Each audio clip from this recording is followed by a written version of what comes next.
Nós estamos com esse livro maravilhoso, Profecias do Fim do Mundo, que é um livro onde as profecias são reconhecidas pela Santa Igreja.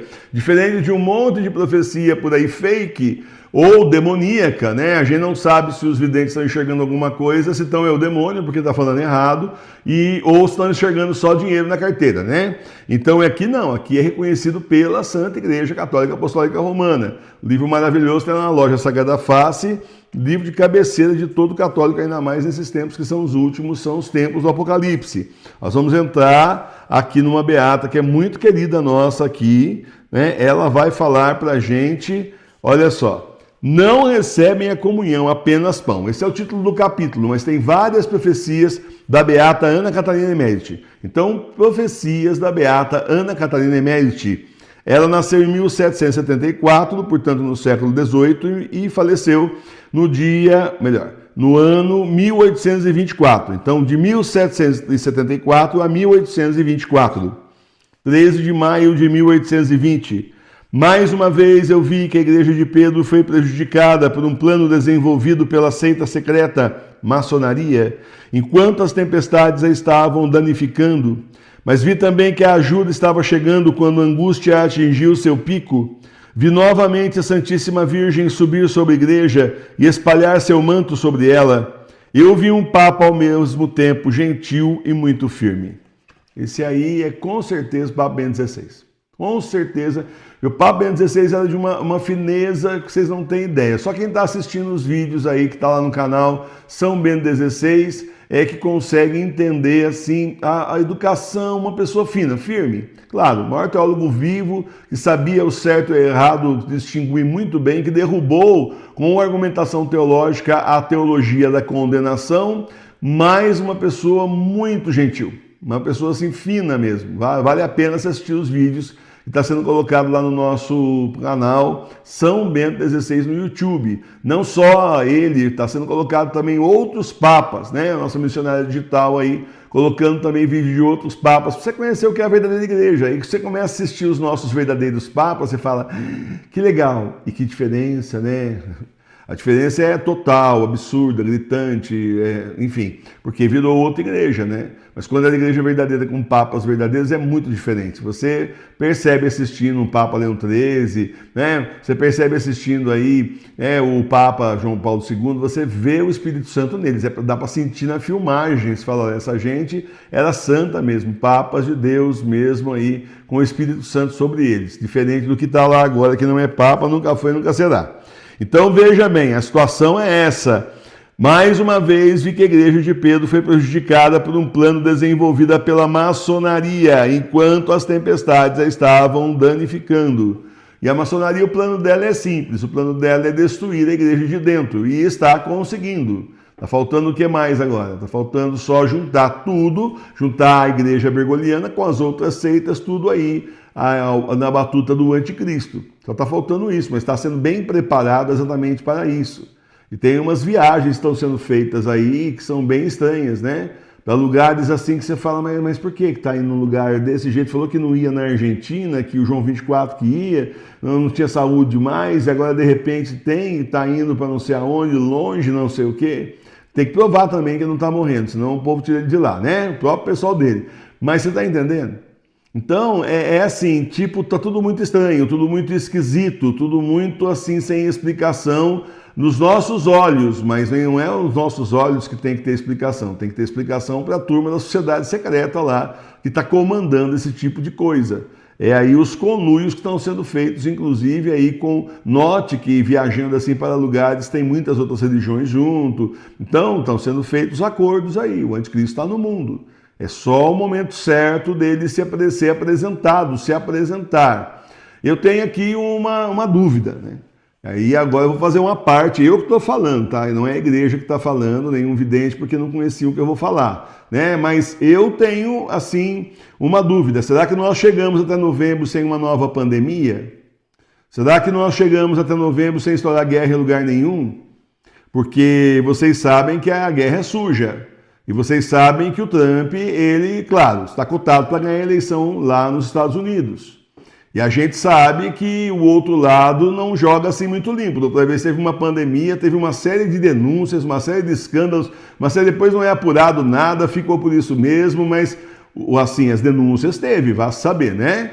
E gente votando pelo correio com medo da pandemia. Então a gente fica pensando, o que será que eles vão fazer, além deles detonarem o indivíduo na mídia, o que será que eles vão fazer para ele perder a eleição? Vai ter uma nova pandemia aí, daí fecha tudo, fica aquela bagunça de novo, ou eles vão estourar uma guerra aí, daí a pessoa não pode sair do poder, porque no meio da guerra, eles vão querer eleição no meio da guerra, parou tudo, parou, tempo, parou, não dá mais para eleição não, a mulher tá lá, deixa ela no poder, gente, a equipe dela tá lá já, vamos lá, emergência! E não é climático, emergência de guerra. Então a gente não sabe, eu tô aí só esperando o que vai acontecer no mês que vem, daqui para o mês que vem. Eu tenho uma teoria, se por um acaso a candidatura aí da presidenta lá, né, da presidente, o certo, não decolar, não sei o que eles podem fazer, né? Estão fazendo aí mídia dela desde agosto. Se não decolar, eu não sei o que pode acontecer com esse mundo. De repente, como eu falei, nova pandemia, que a gente já vê a história da varíola do macaco aí, e outra possibilidade, porque tem vários bichinhos aí só esperando para atacar, e a outra possibilidade aí seria realmente, assim, uma guerra, história de uma guerra, daí por questão de segurança nacional, suspende a eleição. Não sei.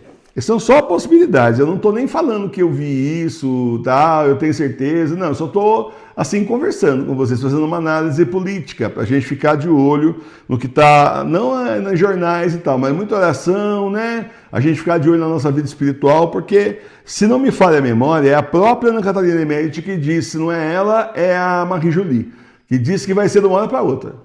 Tudo vai explodir de uma hora para outra. De uma hora para outra você vai dormir em paz e acorda em guerra. De uma hora para outra explode tudo no mundo inteiro. Vai começar na Europa, Estados Unidos, depois espalha para o resto. Tá certo? Então é isso. Vamos ficar de olho aí. Esse é só um parênteses, uma parte aqui, só se fazendo uma análise com vocês aí da conjuntura. Pode não acontecer nada disso também, né? Porque as forças políticas aí são muito fortes, são grupos que, enfim, mas só para você ter uma ideia de que as coisas não estão boas, né? Recentemente pararam tudo aí por causa de um problema num computador lá, no sistema de segurança dos computadores para o aeroporto. Como é fácil, né? Só um garoto chegar com um palito de sorvete, jogar no meio do negócio lá e a engrenagem para, né? Funde tudo e para tudo, né? Não precisou nem do palito de sorvete, precisou de um programa errado que até hoje não foi explicado direito, na minha opinião. Tudo que eu já vi de matéria não me convenceu e simplesmente parou. O aeroporto, para o hospital, parou. O mundo inteiro foi sendo parado por causa de um sistema de segurança. Belo sistema de segurança, mas velho, é para dar segurança e para tudo. Que bom, olha, continua assim. Então vamos lá. Mas vi também que a ajuda estava chegando quando a angústia atingiu seu pico. Vi novamente a Santíssima Virgem subir sobre a igreja e espalhar seu manto sobre ela. Nossa Senhora não protegeu o Papa João Paulo II. O Papa João Paulo II ia ser morto. Ali ele ia ser morto, tirado do poder, e simplesmente já ia entrar alguém na teologia da condenação ali. Esse era o esquema. Por isso ele se esforçou ao máximo. Dizem muito que ele tinha uma carta de renúncia. Eles sempre falam isso, né? Mas nunca mostraram, né? E eu não acredito. Eu acredito realmente que ele rezou muito, pediu muito a Nossa Senhora para dar força para ele, para esticar um pouco mais aí o tempo dele, para que ele pudesse fazer o que ele tinha que fazer, ou seja, preparar a estrada aí para o Papa Bento XVI, porque ele sabia o golpe que ia dar. Ele sabia de Mafra de St. Gallen, já tinha isso daí. Então ele sabia que iam dar um golpe na igreja, por isso então ele pediu a Nossa Senhora aí justamente que prorrogasse, pediu a Nossa Senhora que prolongasse um pouco mais, para ele poder colocar os cardeais dele lá, e o resultado foi que Jorge Mário Bergoglio perdeu a eleição, quem ganhou foi o Papa Bento XVI naquela época.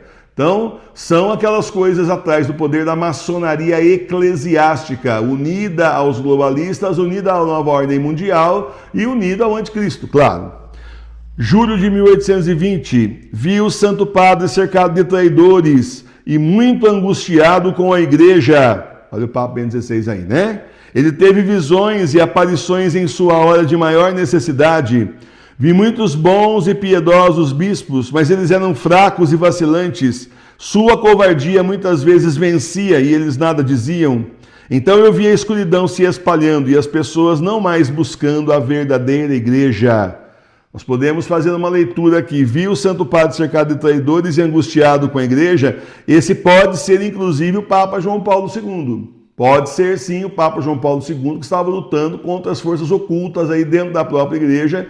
E a mesma coisa aconteceu com o Papa Bento XVI.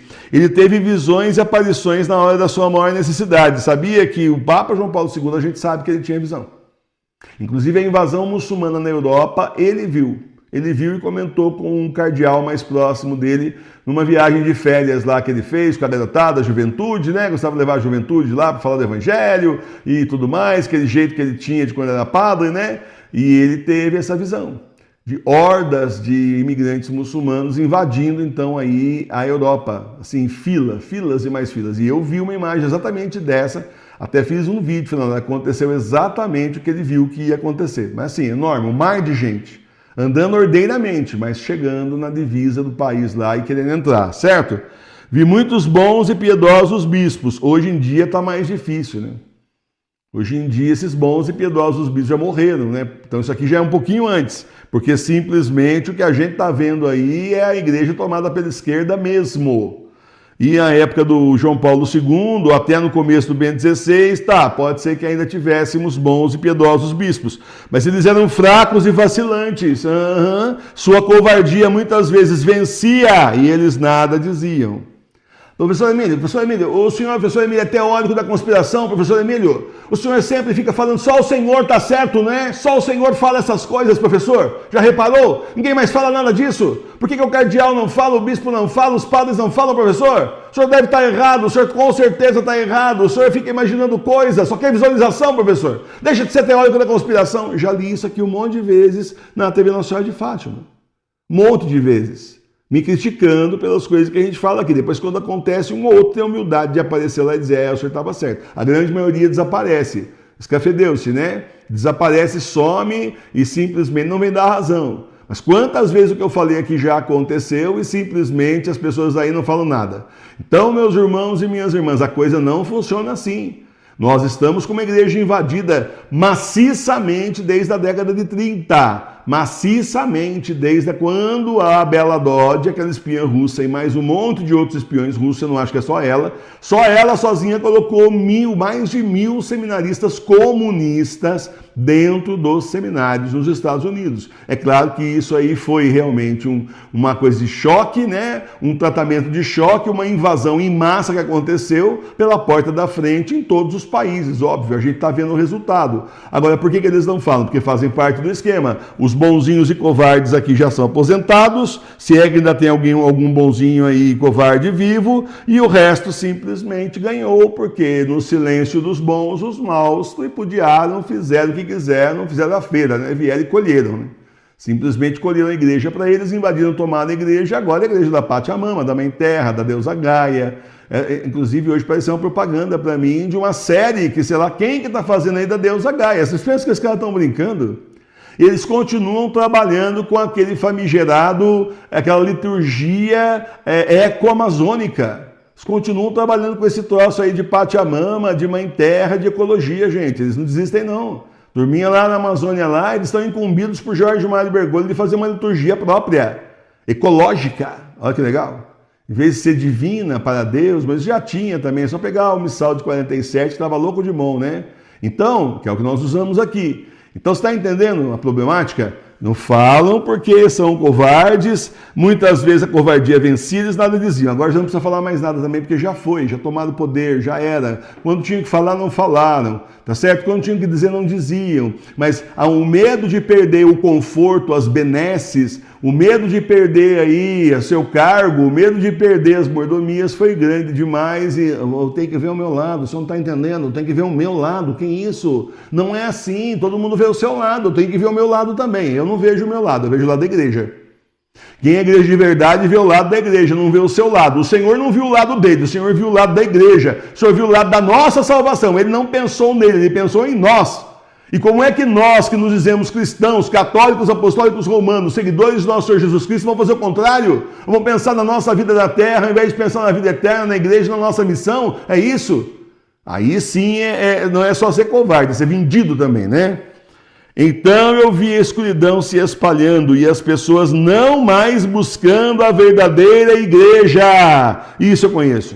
Isso eu conheço de perto, conheço vários. Olha, você fala com a pessoa e a pessoa não quer acreditar. A última foi uma contadora aí que eu queria mostrar o vídeo para ela da consagração, ela se esquivou e não quis ver. Depois de 40 minutos dando dados para ela da invasão da igreja. Resumidamente, que 40 minutos não é nada para tudo que aconteceu, mas simplesmente, primeiro ela ficou, e sabe de um monte de escândalo dentro da igreja, inclusive da região aqui, porque ela é da região aqui, e no final das contas ela decidiu que vai continuar na igreja falsa mesmo e acabou, porque, claro, a pessoa está cheia de contatos comerciais lá dentro, faz contabilidade para essa associação católica, para aquela irmandade, para não sei o que, não sei o que mais. Você acha que ela vai ver o quê? Vai ver o interesse dela, vai ver o bolso dela, está confortável. Vai numa igreja que não exige nada, vai numa igreja que tem contatos comerciais, assim, socialmente eu sou católica, não é? Sou católica, senta lá no banquinho da igreja, aparece para todo mundo, faz mais outros contatos comerciais e vem embora para casa. E agora só domingo que vem. Tchau, tchau.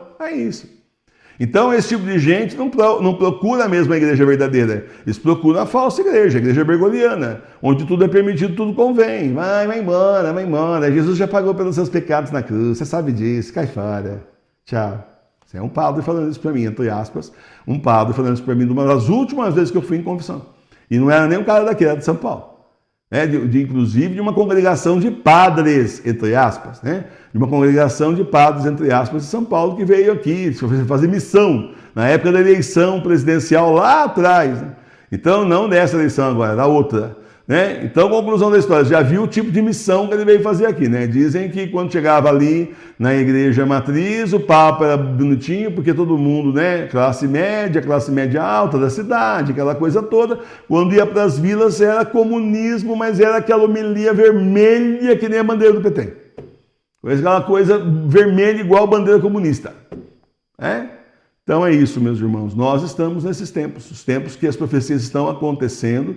Só que tudo está diante dos nossos olhos. As pessoas, 3/4 da população não vão querer mesmo saber de Deus. 3/4 dos católicos, a gente pode fazer aqui uma abstração, não vão querer saber da igreja verdadeira, mas tem esse 1/4, é para eles que nós trabalhamos. É para eles que nós suamos a camisa aqui, por causa do Senhor e por causa deles, porque o Senhor nos pediu que por causa deles a gente trabalhe, faça evangelização pela internet, pessoalmente, quando a gente consegue, e vá trazendo mais pessoas para a igreja verdadeira nesses tempos que são os últimos, são os tempos do Apocalipse. Louvado seja nosso Senhor Jesus Cristo. A igreja verdadeira agora está na mão dos leigos. É isso, está na mão dos leigos. Paróquia Sagrada Face de Tours, uma igreja de leigos para leigos, assim quis o Senhor. Mas tem o sumo sacerdote, nosso Senhor Jesus Cristo, que eles não têm mais. E aqui nós temos a presença viva do Senhor. Pronto, acabou. Então vamos continuar em frente, levando a Santa Igreja, fazendo aquilo que aqueles que foram ordenados para fazer não fizeram. E nós que não temos ordenação nenhuma, mas somos consagrados a Jesus por Nossa Senhora, nós temos que ser firmes na fé, firmes no trabalho, firmes na paçoca e trabalhar sério pelo reino de Deus.